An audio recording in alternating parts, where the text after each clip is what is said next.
Hello बच्चों, let's read this question. This question says that selection of antibiotic resistant bacteria is an example of.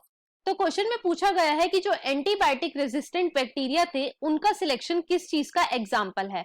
Option 1 balancing natural selection, option 2 directional natural selection, option 3 disruptive natural selection and option 4 normalising natural selection. अब अगर इस question के मैं की concept की बात करूं तो इस क्वेश्चन का जो की कॉन्सेप्ट है वो है natural selection. Let me right it over here. की कॉन्सेप्ट इज नेचुरल सिलेक्शन. सबसे पहले नेचुरल सिलेक्शन होता क्या है?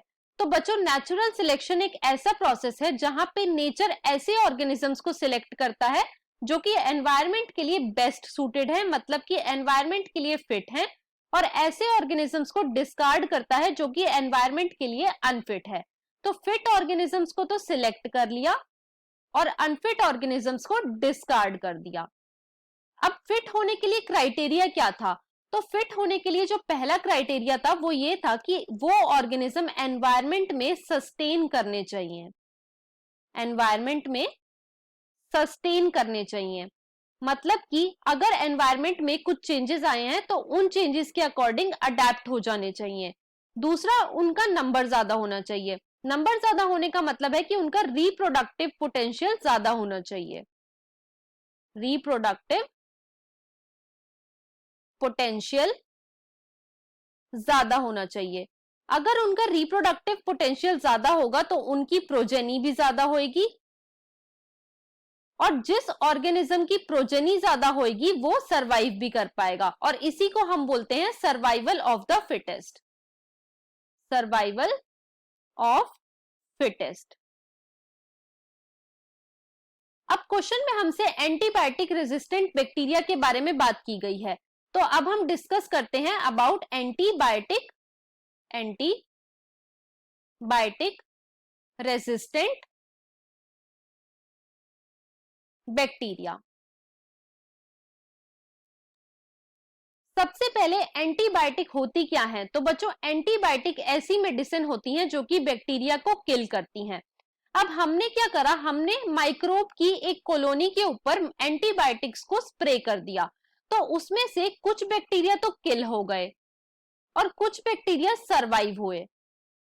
अब ये जो बैक्टीरिया सरवाइव हुए, इन्होंने क्या करा, इन्होंने एक रेजिस्टेंस ले ली एंटीबायोटिक के अगेंस्ट, और ये प्रॉपर्टी इन्होंने अपनी प्रोजेनी में भी ट्रांसफर कर दी. अब ये बैक्टीरिया कैसे हो गए? ये बैक्टीरिया हो गए एंटीबायोटिक रेजिस्टेंट, राइट. अब जो नेचुरल सिलेक्शन है बच्चों वो 3 टाइप का होता है. पहला है स्टेबलाइजिंग,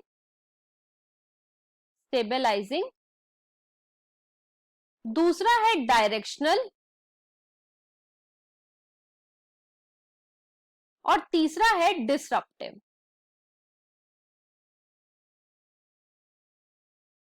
अब जो एंटीबायोटिक रेजिस्टेंट बैक्टीरिया है इनका सिलेक्शन एग्जाम्पल है डायरेक्शनल नेचुरल सिलेक्शन का. डायरेक्शनल नेचुरल सिलेक्शन में क्या होता है, नेचर किसी एक एक्सट्रीम वेरिएंट को सिलेक्ट करता है, मतलब कि या तो वो उन बैक्टीरिया को सिलेक्ट करेगा जो कि किल हो चुके हैं, या फिर वो उन बैक्टीरिया को सिलेक्ट करेगा जो कि एंटीबायोटिक के रेजिस्टेंट हो चुके हैं.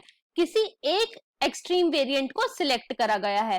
तो एंटीबायोटिक रेजिस्टेंट बैक्टीरिया क्या हुआ? डायरेक्शनल नेचुरल सिलेक्शन का एग्जांपल. अब हम अपने क्वेश्चन को चेक कर लेते हैं. क्वेश्चन में हमें फर्स्ट में गिवन है बैलेंसिंग नेचुरल सिलेक्शन, जो कि रॉन्ग है. सेकंड में हमें गिवन है डायरेक्शनल नेचुरल सिलेक्शन, ये राइट है. थर्ड में हमें गिवन है डिसरप्टिव नेचुरल सिलेक्शन, ये रॉन्ग है. क्यों? क्योंकि डिसरप्टिव में नेचर है वो दोनों एक्सट्रीम वेरिएंट को सिलेक्ट करता है, तो इसीलिए जो एंटीबायोटिक रेजिस्टेंट बैक्टीरिया का सिलेक्शन है वो डिसरप्टिव नहीं है. ऑप्शन 4 में हमें गिवन है नॉर्मलाइजिंग नेचुरल सिलेक्शन, ये भी रॉन्ग है. तो यहाँ पे जो हमारा राइट ऑप्शन है वो है option number 2. So the final answer of this question is option number 2. I hope you understood it well. Best of luck.